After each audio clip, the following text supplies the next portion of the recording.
ভর্তা বানালাম, কিন্তু পছন্দ হলো না, কারণ আমি যত সুন্দর বানিয়েছি ঠিক ততটা সুন্দর করে দেখাতে পারলাম না, তাই মনটা খচখচ করছে। তাহলে কি আর করব, তাহলে চলো বলে দিই আমার চটজলদি রান্নাঘরে কীভাবে বানালাম পালং পনির ভর্তা। প্রথমেই রসুন, পেঁয়াজ, আদা, শুকনো লঙ্কা বেটে নিয়েছিলাম, পনির ঘষে নিয়েছিলাম, পালং শাক কুচি করে কেটে নিয়েছিলাম।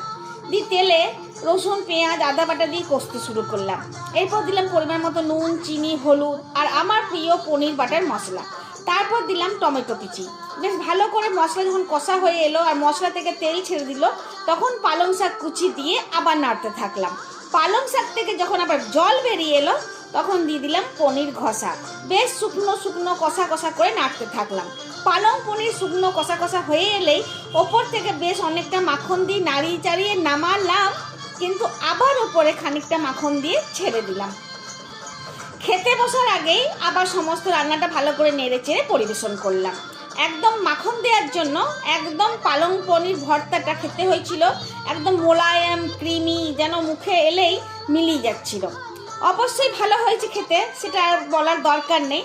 তবে রুটির সাথে খেলে বেশি ভালো লাগতো, কিন্তু আমরা তো ভাতের সাথে মেখে বেশ ডাব পাকিয়ে খেয়েছি। তবে যতই হোক, আমরা তো রুটি বাঙালি বলতে পারবো না, আমরা সেই ভেতো বাঙালি।